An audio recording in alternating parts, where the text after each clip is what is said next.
specifically in software and infrastructure, that you don't think that they're going to be able to turn around. I think it's truly a stock picker's market in terms of what we're seeing here play out. Can we finish on Tesla? SpaceX IPO later this year. It's going to be a blockbuster, massive numbers we're talking about here. And then an additional sideline conversation whether Tesla becomes one with SpaceX. What do you think about that as an analyst? I think that is, we talk about it's the no-brainer move. We think 80 to 85% chance that we're sitting here a year from now, SpaceX and Tesla have gone down the aisle in terms of marriage. Because to me, that is one, in SpaceX clearly being from an IPO perspective, you had the XAI, integrated there. But when it comes to Tesla, from a data perspective, from AI, from an engineering cross-pollination, I think that's the grand vision for Musk.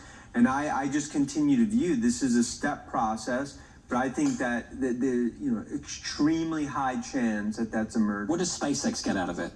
Well, for them, you get the data, you get the engineering, you get ultimately what I view as autonomous physical AI, combined with what SpaceX bring obviously on the space and when it comes to Starlink and the foundation.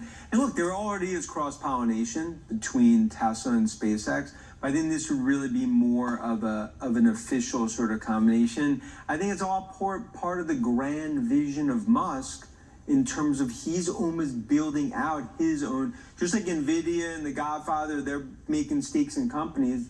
Musk has almost done it really step by step here. Dan, it's good to see you. It always is. Thank you, sir. Dan Ives there of Wedbush. You liked that, didn't you?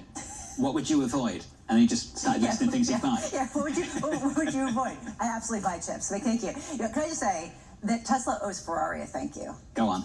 Because when Ferrari comes out with their $640,000 car that was mocked roundly around this table, sure. I concede, everyone pointed to the high-end Tesla and how good it was, relatively speaking, and it was only $100,000. It was the best marketing ploy for Tesla you could ever imagine. There was only one person I saw that said they liked this car. Me. Ian Bremmer. Well, That's no, weird. You were just trying to be controversial. Why did he say he liked it? He just didn't think it was that bad. I could go find the tweet, but he was like, I think it's like a good-looking car for an EV. The issue is, would you be willing to pay $650,000? I think this is not complex. As a standalone vehicle, as a car, it's fine. Right? We can agree on that. As a Ferrari, absolutely not. $650,000, absolutely not.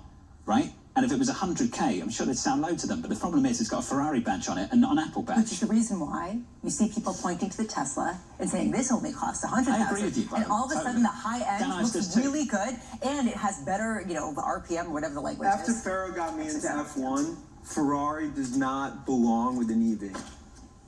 There we go. Wow. You found the tweet? So Ian Bremmer says, first one in years that looks like you don't need to be an insufferable explicit to drive it. Oh, it's a different sort of story. Oh, come on.